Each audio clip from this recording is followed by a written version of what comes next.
श्री कुंज बिहारी श्री हरिदास। श्री स्वामी हरिदास पीठाधीश्वर आचार्य श्री स्वामी राधा प्रसाद देवजू महाराज कृत अनमोल वचन। संतों के अनमोल वचनों का संकलन व अपने जीवन का अनुभव। भाग 1। इस सत्य को धारण करो कि भगवान न पराये है, न तुमसे दूर है और न दुर्लभ ही है। जिसने तुम्हें यहाँ भेजा है उसने तुम्हारे भोजन का प्रबंध पहले से ही कर रखा है। जिसकी साधना करने की तीव्र उत्कंठा होती है, भगवान उसके पास सद्गुरु स्वयं भेज देते हैं। गुरु के लिए साधकों को चिंता करने की आवश्यकता नहीं पड़ती। मनुष्य देखने में कोई रूपवान, कोई कुरूप, कोई साधु, कोई असाधु देख पड़ते हैं, परंतु उन सब के भीतर एक ही ईश्वर विराजते हैं। दुष्ट मनुष्य में भी ईश्वर का निवास है, परंतु उसका संग करना उचित नहीं।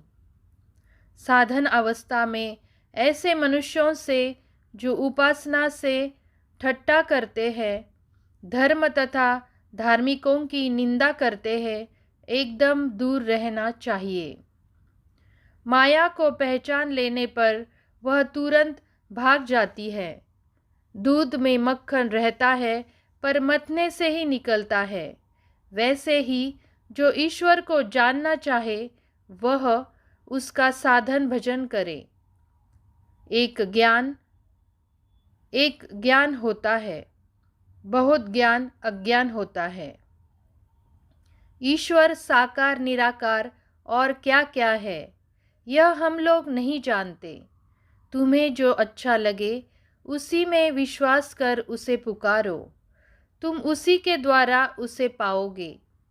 मिश्री की डली चाहे जिस ओर से चाहे, जिस ढंग से तोड़कर खाओ, मीठी लगेगी ही। मन सफ़ेद कपड़ा है, इसे जिस रंग में डुबाओगे वही रंग चढ़ जाएगा। व्याकुल प्राण से ईश्वर को पुकारते हैं, उनको गुरु करने की आवश्यकता नहीं है। सच्चिदानंद प्रभु के अनेक रूप है। जिस साधक ने हरि के जिस रूप को देखा है वह उनके उसी रूप को जानता है। यह सारे रूप उस एक ही बहुरूपिया हरि के ही है। आँख मिचौनी के खेल में गोल छू लेने पर फिर चोर नहीं होना पड़ता, उसी प्रकार ईश्वर को छूने पर फिर सांसारिक बंधन नहीं बांधते। लोहा जब एक बार पारस को छूकर सोना हो जाता है, तब चाहे उसे मिट्टी के भीतर रखो या कूड़े में फेंक दो, वह जहाँ रहेगा सोना ही रहेगा, लोहा न होगा। इसी प्रकार जो ईश्वर को पा चुका है वह बस्ती में रहे चाहे जंगल में, उसको फिर दाग नहीं लग सकता। ईश्वर को प्राप्त कर लेने पर मनुष्य का आकार वही रहता है, परंतु उससे अशुभ कर्म नहीं होते। ईश्वर का दर्शन कर लेने पर मनुष्य फिर जगत जंजाल में नहीं पड़ता। ईश्वर को छोड़कर एक क्षण भी उसे शांति नहीं मिलती। एक क्षण भी ईश्वर को छोड़ने में मृत्यु जैसा कष्ट होता है। ईश्वर के पास जाने के अनेकों उपाय हैं। सभी धर्म इसी के उपाय दिखला रहे हैं। हे मनुष्यों, तुम संसार की वस्तुओं में भूले हुए हो। यह सब छोड़कर जब तुम ईश्वर के लिए रोओगे, तब प्रभु उसी वक्त आकर तुम्हें गोद में उठा लेंगे। ईश्वर को देखना चाहते हो तो माया को हटा दो। सच्चा शिष्य गुरु के किसी बाहरी काम पर लक्ष्य नहीं करता, वह तो केवल गुरु की आज्ञा को ही सिर नवाकर पालन करता है। पतंगा एक बार रोशनी देखने पर फिर अंधकार में नहीं जाता। चींटियाँ गुड़ में प्राण दे देती है पर वहाँ से लौटती नहीं। इसी प्रकार भक्त जब एक बार प्रभु दर्शन का रसास्वादन कर लेते हैं तो उसके लिए प्राण दे देते हैं पर लौटते नहीं। संसार में रहकर जो साधन कर सकते हैं यथार्थ में वे ही वीर पुरुष हैं। संसार में रहकर सब काम करो पर ख्याल रखो कहीं ईश्वर लक्ष्य से मन हट न जाए। उल्टा स्त्रियां माता पिता तथा परिवार वालों के साथ रहकर संसार के सभी कार्य करती है परंतु उनका मन सदा अपने यार में लगा रहता है।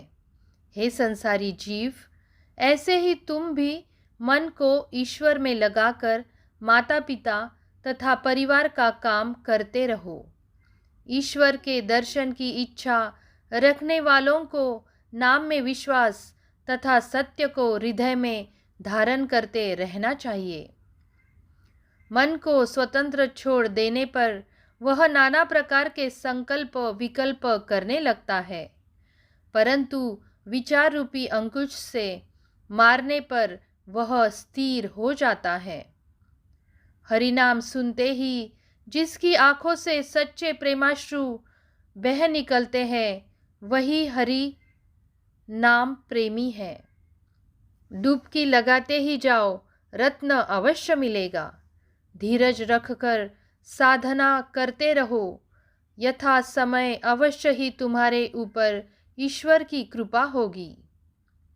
साधु संग को धर्म का सर्वप्रधान अंग समझना चाहिए।